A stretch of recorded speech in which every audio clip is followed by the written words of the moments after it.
त्रिशा को रणविजय की बात सुनकर बहुत गुस्सा आता है। रणविजय ने कहा, लिसन त्रिशा, तुम ऑलरेडी मेरा काफी टाइम वेस्ट कर चुकी हो और मैं इतने मौके किसी को नहीं देता, लेकिन इस सारे मिसअंडरस्टैंडिंग में गलती मेरी है, इसीलिए मैं तुम्हें समझा रहा हूँ। अब आगे तुम्हारी मर्जी। त्रिशा को रणविजय पर बहुत गुस्सा आता है, लेकिन इस इंसान के कारण वो अपने सपनों के साथ तो कॉम्प्रोमाइज नहीं कर सकती। त्रिशा ने कुछ देर सोचने के बाद कहा, ठीक है, हम इस कॉन्ट्रैक्ट को नहीं तोड़ेंगे, लेकिन आप भी ये बिल्कुल मत सोच लेना कि हम ऐसा हार जाने के डर से कर रहे हैं। रणविजय ने कहा, गुड, मुझे तुमसे यही उम्मीद थी। एक और बात, मैं काम में पर्सनल और प्रोफेशनल बातों को आपस में मिक्स नहीं करता। आई विश कि तुम ऐसा ना करो और काम में अपना बेस्ट दो। त्रिशा ने कहा, यस सर। रणविजय ने कहा, आज तो सिर्फ फॉर्मेलिटी और पेपर वर्क पूरी करनी थी, जो कि हो चुकी है। काम कल से स्टार्ट होगा, अब तुम घर जा सकती हो। त्रिशा ने कहा, थैंक यू। त्रिशा के फोन की बेल बजती है। त्रिशा ने कहा, हेलो। विकी ने कहा, मैं यहीं ऑफिस के बाहर से गुजर रहा था तो सोचा आपसे पूछ लूं कि आप फ्री हो गई हो तो हम चल सकते हैं। त्रिशा ने कहा, जी। विकी ने कहा, ठीक है, मैं अंदर आता हूँ। त्रिशा ने कहा, विकी कॉल डिस्कनेक्ट करता है और ऑफिस के अंदर आता है। विकी ने कहा, हाय नैना, तुम्हारे बॉस आ गए? नैना ने कहा, यस सर, रणविजय सर अपने कैबिन में है। विकी ने कहा, थैंक्स। त्रिशा ने कहा, हम चलते हैं सर, बाय। रणविजय ने कहा, बाय। त्रिशा जाने लगती है। रणविजय ने कहा, रुको। त्रिशा पलट कर कहती है, जी। रणविजय ने कहा, ऑफिस टाइमिंग तुम्हें पता है ना, सुबह 9 बजे से शाम के 6 बजे तक। एंड वन मोर थिंग, मुझे देर से आने वाले लोग बिल्कुल पसंद नहीं। त्रिशा ने खुद से बड़बड़ाते हुए कहा, हमें तो आप भी नहीं पसंद। रणविजय ने पूछा, कुछ कहा तुमने? त्रिशा ने मुस्कुराते हुए कहा, नहीं तो। तभी विक्की कैबिन में आते हुए बोला, गुड मॉर्निंग बड़े भाई, आप भी यही हो? चलो अच्छा है। रणविजय ने कहा, गुड मॉर्निंग विक्की, तुम यहाँ कैसे?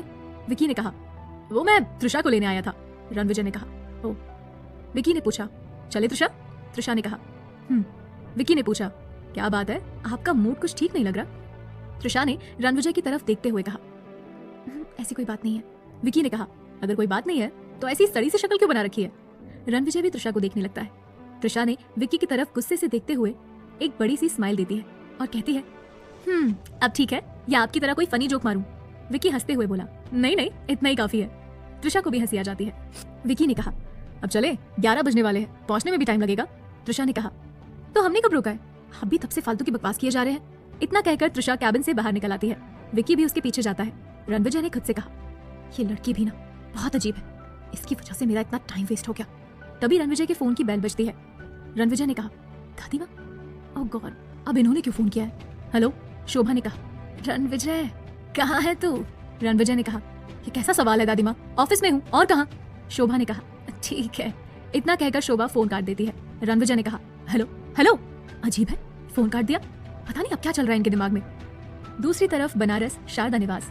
शारदा निवास की घंटी बजी। नौकर दौड़कर दरवाजा खोलने गया। किशन लाल चौधरी अंदर आए।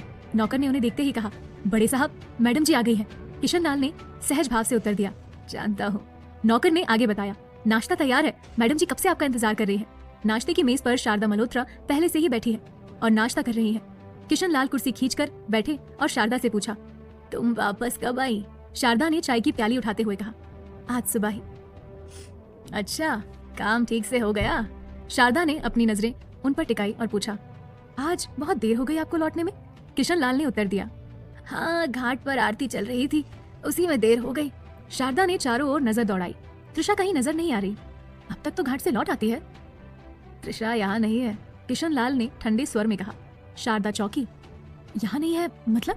किशन लाल ने शांति से उत्तर दिया, त्रिशा का सिलेक्शन हुआ है फैशन डिजाइनर प्रतियोगिता में, उसी का सेमिनार अटेंड करने गई है। शारदा ने गुस्से में कुर्सी से उठते हुए कहा, सेमिनार अटेंड करने? कहाँ गई है और किसकी इजाजत से गई है?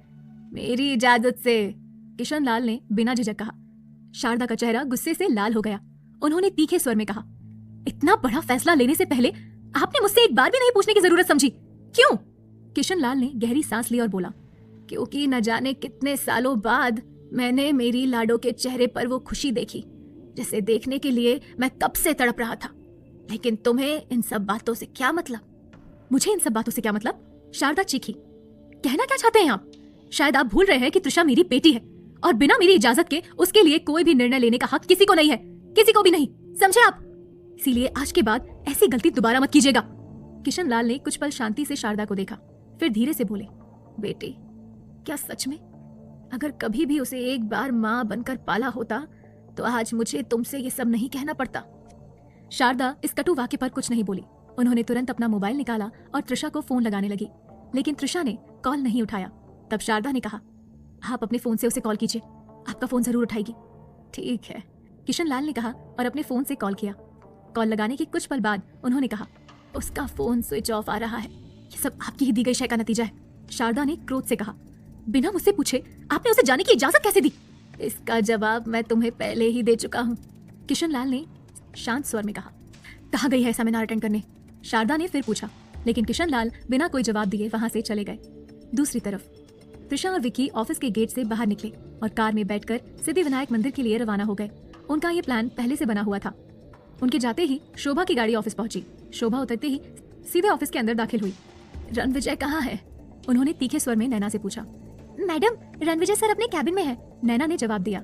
ठीक है, शोभा ने कहा और बिना समय गवाए रणविजय के कैबिन की ओर बढ़ गई। रणविजय ने शोभा को देखा तो चौंक गया। दादी माँ, आप यहाँ? अगर आपको कुछ काम था तो मुझे बुला लिया होता, आपको आने की क्या जरूरत थी? क्यों, क्या मैं अपने पोते के ऑफिस भी नहीं आ सकती? शोभा ने मुस्कुराते हुए कहा। रणविजय ने उन्हें कुर्सी पर बैठाते हुए कहा, कैसी बातें कर रही हैं आप दादी माँ, आप जब चाहे यहाँ आ सकती हैं, इसके लिए आपको किसी परमिशन की जरूरत नहीं है। मैं आपके लिए चाय मंगवाता हूँ।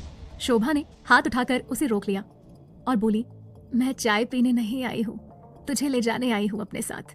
रणविजय ने हैरानी से पूछा, अपने साथ ले जाने? लेकिन कहाँ? मुझे सिद्धिविनायक जाना है, अब तू मुझे लेकर ही जाएगा, जल्दी कर। प्लीज दादी माँ, मेरी एक इंपॉर्टेंट मीटिंग है, इसीलिए मैं आपके साथ नहीं जा सकता। मैं नमन को कहता हूँ, वो ले जाएगा आपको।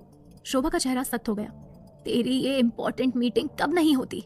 ठीक है, अगर तू मेरे साथ नहीं जाएगा तो मैं अकेले चली जाऊंगी। शोभा उठकर जाने लगी। रणविजय ने झंझलाते हुए कहा, क्या मुसीबत है यार, पहले उस लड़की ने मेरा इतना टाइम वेस्ट कर दिया और अब दादी माँ। आप कार में मेरा वेट कीजिए, मैं आता हूँ। शोभा मुस्कुराते हुए बाहर निकल गई। रणविजय ने तुरंत नैना को कॉल किया। नैना, आज की मेरी सारी मीटिंग्स कैंसिल कर दो। ओके सर, नैना ने जवाब दिया। रणविजय अपने गार्ड्स के साथ ऑफिस से बाहर निकल गया। उसके जाते ही विनय नैना के पास आया। नैना, सर इतना चिल्ला क्यों रहे थे? मुझे तो लगा आज हम सबकी शामत आने वाली है। विनय ने कहा। अरे यार, ये सब उस त्रिशा की वजह से हुआ है, नैना ने कहा और विनय को पूरा मामला बता दिया। ओह, तो ये बात है, विनय ने कहा। नैना ने सिर हिलाया। अब तू अपना मूड खराब मत कर। वैसे सर कहाँ गए अचानक? शोभा मैडम आई थी, उन्हीं के साथ गए हैं। आज की सारी मीटिंग्स भी कैंसिल करवा दी उन्होंने। मतलब आज सर वापस नहीं आएंगे? मे बी, नैना ने मुस्कुराते हुए कहा। मंदिर परिसर। विकी और त्रिशा मंदिर पहुंच चुके थे। दोनों गाड़ी से उतरकर मंदिर के दर्शन के लिए गए। कुछ देर बाद विकी का फोन बजा। एक्सक्यूज मी त्रिशा, कहकर विकी नीचे आ गया और फोन पर बात करने लगा। हेलो, हाँ बोल यूवी, कैसा है तू? तेरी ट्रिप पूरी हो गई? वापस कब आ रहा है? यूवी की आवाज दूसरी तरफ से आई। वापस कब आ रहा हूँ नहीं, वापस आ गया हूँ, विक्की चौंकते हुए बोला। कब? साले, बताया भी नहीं तूने। अभी आधे घंटे पहले ही आया हूँ। मेरे फार्म हाउस पर पार्टी का अरेंजमेंट है, जल्दी से पहुंच, वहीं मिलते हैं, बाय। अरे मेरी बात तो सुन। विक्की कुछ बोल ही रहा था कि यूवी ने कॉल डिस्कनेक्ट कर दिया। काट दिया, मेरी पूरी बात भी नहीं सुनी। उसी समय त्रिशा भी मंदिर की सीढ़ियां उतरकर नीचे आई। हो गई पूजा? विक्की ने पूछा। जी, त्रिशा ने संक्षेप में कहा। दोनों मंदिर के पास लगी एक बेंच पर बैठ गए। कहानी में क्या होगा आगे जानना चाहते हैं? अपने सारे सवालों के जवाब तो सुनिए सीईओ की जिद्दी मोहब्बत।